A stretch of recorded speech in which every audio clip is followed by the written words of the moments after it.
Começando o Índice CNN com esse olhar para as postagens dos pré-candidatos nas capitais para entender do que eles andam falando. Hoje, quem está ao meu lado é o cientista político Vinícius Alves, diretor do IPESP Analítica, a quem eu dou as boas-vindas aqui. E, Vinícius, para o quadro desta semana, a gente já quer começar aqui a mostrar a primeira tela, aproveitar a sua presença para a gente entender o tamanho deste estudo que você coordenou. Foram quase 10 mil palavras classificadas em 20 temas diferentes. Por isso, Vinícius, queria que você contasse um pouco como é feito esse trabalho por parte da sua equipe no IPESP Analítica. Bem-vindo aqui ao Índice CNN. Boa tarde, Yuri. Muito obrigado. Boa tarde a todos que nos acompanham. É um prazer estar aqui com vocês. E, bom, Yuri, o levantamento que o IPESP Analítica realizou, a gente coordenou, né, uma raspagem de dados nos perfis do Instagram dos 74 candidatos mais bem posicionados no Índice CNN hoje, né, o nosso agregador. Os candidatos, os pré-candidatos, né, mais competitivos no momento, e esse levantamento inclui posts e comentários. Então, assim, ele engloba a comunicação ativa das campanhas, né, a comunicação que as próprias campanhas direcionam e também as interações, né, como os eleitores estão recebendo esse conteúdo. Então, com o objetivo de identificar a temática, né, ou as pautas mais mobilizadas por esses candidatos, né, mais bem posicionados, a gente classificou aproximadamente 10 mil palavras em 20 temas, e esses temas englobam costumes, políticas públicas, economia. Só para ter um exemplo, costumes envolve Deus, família, honra, força. Então, assim, esse é um levantamento que tem esse objetivo de mapear quais são os principais temas que os candidatos mais bem posicionados estão mobilizando. Então vamos lá, vamos já olhar esses primeiros achados do estudo que vão aparecer aqui na nossa próxima tela. Todas essas postagens, como a gente disse, foram classificadas por 3 eixos: costumes, políticas públicas e economia. E aí, Vinícius, queria te perguntar quais são os destaques quando a gente vê essa predominância, forte presença de posts tratando de costumes, que você já elencou alguns casos, mas também um volume expressivo de conteúdo sobre políticas. Deve-se, imagino eu, queria que você explicasse de educação, de saúde, daquelas atribuições que são diretas dos próprios prefeitos. Perfeito, Yuri. Nesse levantamento, eu acho que os principais pontos que vale destacar que inicialmente, né, um predomínio aí do tema de costumes, né, e acho importante salientar também que esse é o tema mais frequente no quadro geral, mas é importante destacar também que, usualmente, esse tema, né, ele está ligado, né, no senso comum, a gente costuma, né, atribuir essa pauta a candidatos de direita, mas não necessariamente. O quadro, né, geral que o IPESP Analítica traça, né, com o levantamento, é de que os candidatos de centro e de esquerda também estão se mobilizando em torno dessas palavras que remetem, né, a significados, a um conteúdo semântico que remete à pauta de costumes.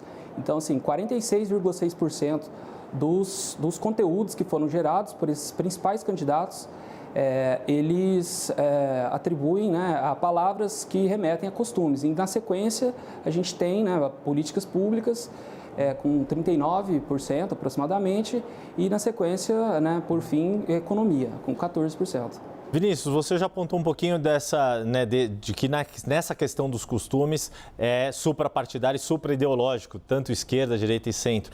Nos outros temas também é possível apontar semelhanças ou diferenças entre os candidatos pelo perfil ideológico?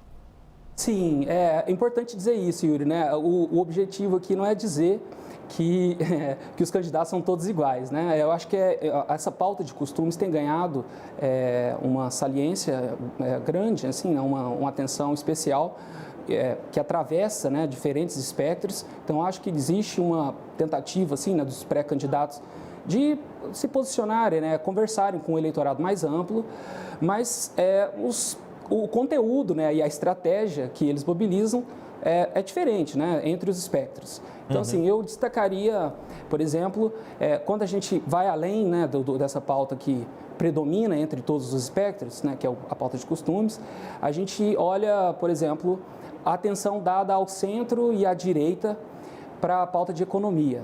Então, essa é a segunda pauta mais importante para os candidatos de centro e de direita, e é apenas a quinta pauta mais importante entre candidatos de esquerda. Esse é um ponto importante, né? Assim, candidatos de centro. E aqui, quando a gente fala economia, a gente está falando de palavras como mercado, trabalho, dólar, até startup. Essas palavras, né, estão mais frequentes em posts de candidatos de centro e de esquerda e de direita, né, menos frequentes nos candidatos de esquerda.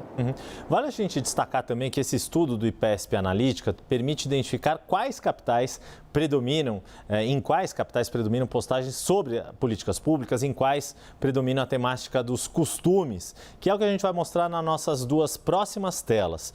Primeiro, a gente vai ver onde predominam as postagens sobre políticas públicas, de educação, de saúde, dessas atribuições dos prefeitos. E aí, 4 destaques que a gente coloca no mapa: Teresina, no Piauí; Curitiba, no Paraná; Porto Alegre, no Rio Grande do Sul; e Salvador, na Bahia, aí com essa tela. Isso pelo levantamento do IPESP Analítica. Nessas 4 cidades são as que mais têm destaque o debate de políticas públicas pelos pré-candidatos. Nossa próxima tela vai mostrar onde os costumes são mais recorrentes nas postagens dos pré-candidatos. E aí surgem Aracaju, em Sergipe; Belo Horizonte, em Minas Gerais; Manaus, capital do Amazonas; e Cuiabá, em Mato Grosso.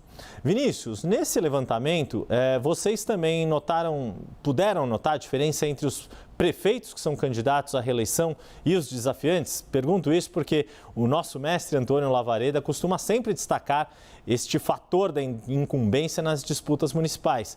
De alguma forma, imagino eu que isso apareça nas postagens dos pré-candidatos, correto? Correto, Yuri, certamente. Vamos inicialmente assim, para a pluralidade, né, para a diversidade das capitais brasileiras. Né? Assim, a gente fez com esse levantamento, a gente construiu uma espécie de escala para posicionar o nível de frequência com que os temas de costumes e políticas públicas são propostos pelos candidatos. Então, assim, a gente consegue identificar uma situação diversa em que a gente agrupa algumas capitais, como, por exemplo, você mostrou, né, no primeiro slide, o primeiro grupo, né, em que predomina o tema de políticas públicas, nas cidades como Teresina, Curitiba, Porto Alegre e Salvador. A gente tem um segundo grupo que tem uma expressividade da pauta de políticas públicas, mas o tema de costumes está ganhando relevância em cidades como São Paulo, Recife, Maceió, Porto Velho, Macapá.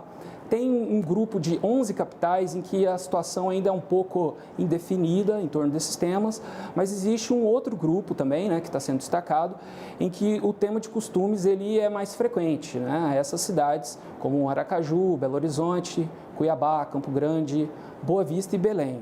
E assim, indo direto ao ponto da questão sobre o incumbente, né, acho importante que você retomou esse debate.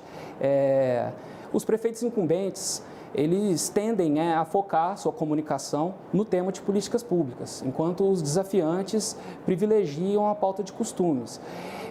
Esse era até um mecanismo, né, que a gente pode esperar, remetendo, né, a essa discussão sobre a vantagem do incumbente, como o professor Lavareda trouxe aqui em quadros anteriores e já frisou, né, sobre esse ponto. Eu acho que vale destacar, né, qual o mecanismo pelo qual, né, a vantagem do incumbente se manifestaria.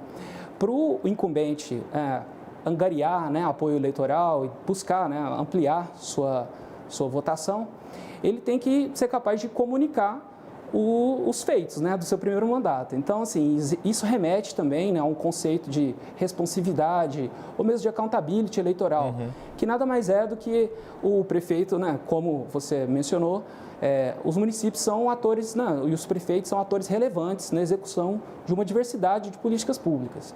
Então, não basta apenas, né, o prefeito ser um bom gestor, mas ele tem que se esforçar para comunicar esses feitos durante o seu primeiro mandato.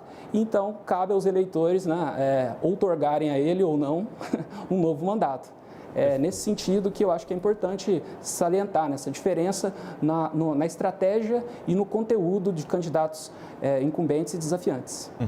Este é o Vinícius Alves, que é cientista político e diretor do IPESP Analítica e responsável pela equipe que não só que fez esse estudo que a gente apresentou nesta edição do Índice CNN, mas também responsável pela modelagem do agregador de pesquisas do Índice CNN. Está estreando conosco na tela nesta semana, mas me lembro que recentemente Antônio Lavareda também fez menção ao Vinícius Alves. Agora sim, todo mundo pode vê-lo, inclusive. E eu reforço o convite para quem acompanha aqui o Índice CNN para acessar a playlist do Índice CNN no canal da CNN Brasil no YouTube, assim como o site com o agregado das pesquisas das 100 maiores cidades do país. Vinícius, muito obrigado pela sua participação aqui, que seja a primeira de muitas. Um grande abraço e até a próxima. Um abraço, Yuri. Até a próxima.